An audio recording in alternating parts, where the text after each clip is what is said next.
Good afternoon. My name is Catherine. I've worked over 10 years in community services, various organisations and the general community at large in a volunteering and work capacity. Today I want to start by asking everyone in the room who here has volunteered. Can you raise your hands? Who here is continuing to volunteer on an ongoing basis? That's what I thought. So let me start by asking that question, reinforcing the fact for what I'll be talking about today. What are some of the obstacles to volunteering? What are some of the obstacles that we can overcome really quite proactively, quite easily? And how do we then go about making meaningful change and commitment in our local area? This is where we start to assess, well, what puts people off volunteering? Often it's the time, it's ongoing, it's during work hours, I have life commitments or something comes up and I can't make it. Other times it's the red tape, all the checks that are involved, the processes, the police working with children checks, that sometimes that's at your own cost. There can be numerous factors involved there. Other times it can be just not knowing where to start. Well, what is it that I want to do? Well, how can I help? How do I feel useful? Where do I, transfer my skills in a way that's meaningful, contributes, but also gives something back really tangibly?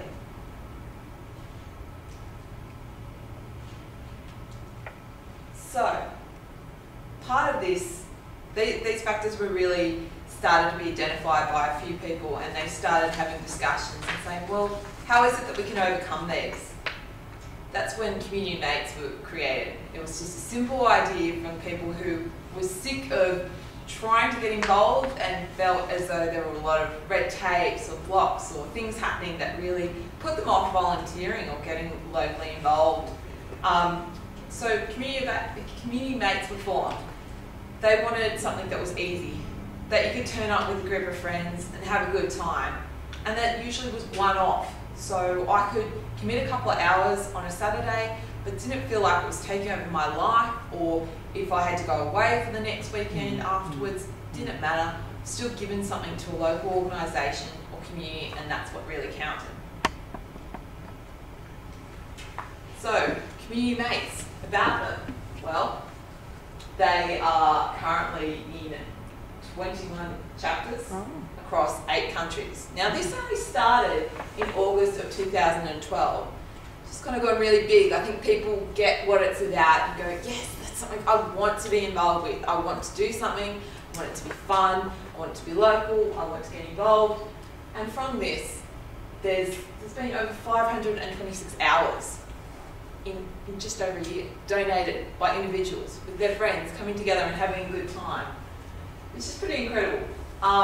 We've supported over 23 charities with over 39 events. That's pretty exciting for the most part. The events are not just, stock standard. They're quite varied. We've been fortunate enough to support organisations like Beyond Blue. I'm currently a chapter president for Sydney.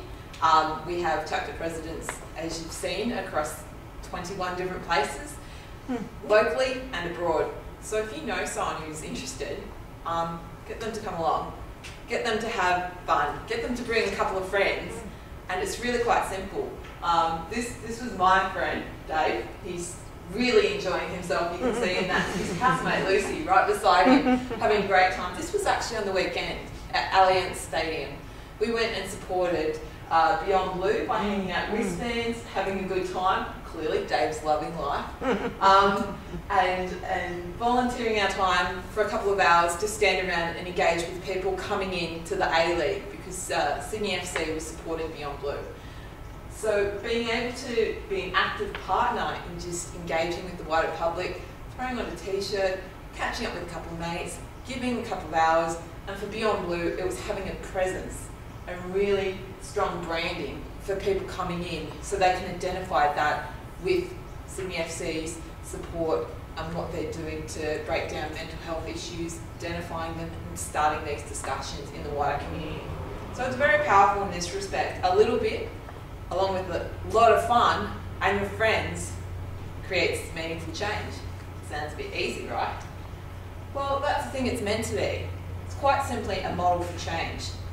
We've engaged with all kinds of charities, as I've mentioned. There was Beyond Blue, there's been Animal Protection Society, Disability Surfers organisation, which was on previously, White Ribbon, MS Society, Guide Dogs, anything you can think of, we're trying to get connected. For the most part, we go to our volunteers and we say, what is it that you're passionate about? What is a cause that's in the community that you feel doesn't get recognition or needs additional support? And where can we help them? In what capacity? And in doing that, you also ignite the passion in your volunteers because they connect with that. It's something important to them. And then we go out and we go, well, how is it that we can foster this and get you involved? Maybe you haven't volunteered before. It's because there isn't something, or I didn't know that I could in this capacity. So in that respect, it's easy, it's fun, it's one-offs here and there, but they make big hours, as you've just seen. Very fortunate. So Community Mates, you have a Sydney chapter. I'm in charge of it. We're on Facebook if you want to find out more.